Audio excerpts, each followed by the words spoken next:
so we're continuing along the ideas of dietary stuff, and the reason why diet is so important with fitness independence is because when the diet is not very healthy, even if we think it is, we're trying to follow rules, it can be one of the most costly things towards your lifestyle. And again, people say, oh, it's not a diet, it's a lifestyle. Oh my God, I used to be one of those people. Biggest regret I've ever made in fitness. I mean, you're talking to somebody who's gotten injuries, who's had obsessive compulsive with exercise and everything. The biggest regret I ever had was trying to make diet this all-encompassing thing in my life. I like it as a minor thing in my life because it costs so much money and so much time and so much effort and less reward. Now, I've got far more reward and I don't really even have to think about it that much. So here are some nutrition rules that have helped me with those things that were real game changers. Maybe they'll help you too.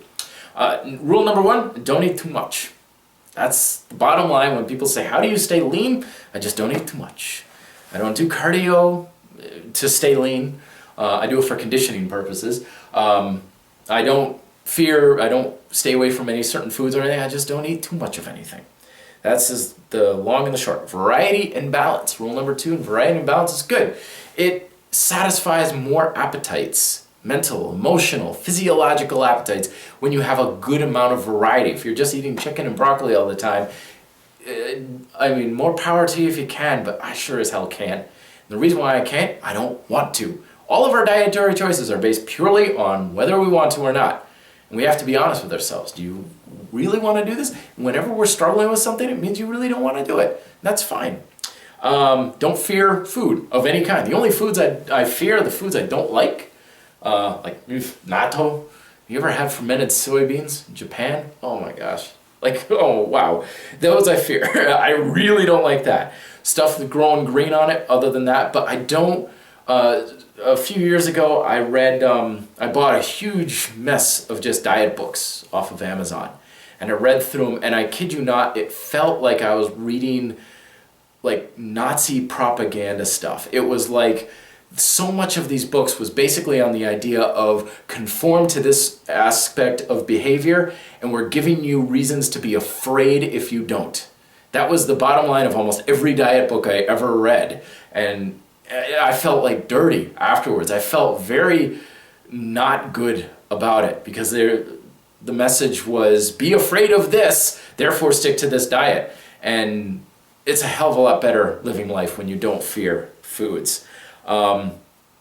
Biggest rule I have, and this is what all those diet books are always ignoring, because I'm always telling people I agree 99.9% with all of the diet books out there. All the fad diets and everything, 100% true, or 99.9% true, but they're missing one big key component. It's a doozy.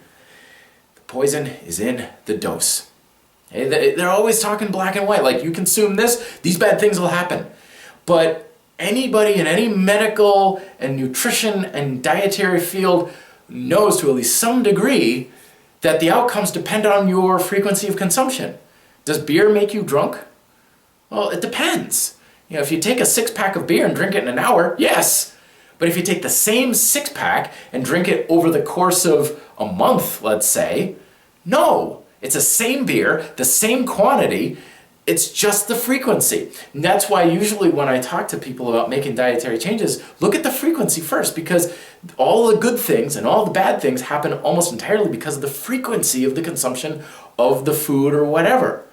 Adjust the frequencies and you'll get what you want. You don't necessarily have to make it like all about following some dietary dogma. Next rule, keep it simple as far as food. Very simple. I like fruit, I like veggies. Sandwich is one of my favorite things in the world. Drink water, tea. This stuff is not rocket science. One of the other rules I follow is veggies are not food. Vegetables are not food to me. Someone gave me like carrots and celery and said, here's a snack. I'd be like, that's not a snack. Come on. To me, vegetables are a condiment. They are something that is to be added towards things that supply fat, protein, and carbohydrates. They add flavor, they add texture, they add nutritional value, they add all these things that we want, but alone they don't do a whole lot. So that's why I say they're a condiment. They're something to be added to food, and I add it to a lot of food, but I don't try and fool myself and head of lettuce with olive oil and say that's lunch. Next one, stoplight diet. I'm going to cover that in the next video. Game-changing way of eating right there. I covered this in the last video. A good, healthy diet, in my opinion, should have absolutely zero negativity whatsoever. Zero guilt, zero cravings, zero work, zero effort. It should be like breathing. Again, it should be something that once in a while, maybe you gotta pay attention to it, make some changes, put some effort into it, kind of like meditative breathing. But on the whole, for your daily lifestyle and everything, shouldn't even have to think about it. Shouldn't have to think about it, should put minimal effort towards it, and it'll still work 100% for you. That's the ultimate goal of healthy eating, and that's what we're trying to achieve.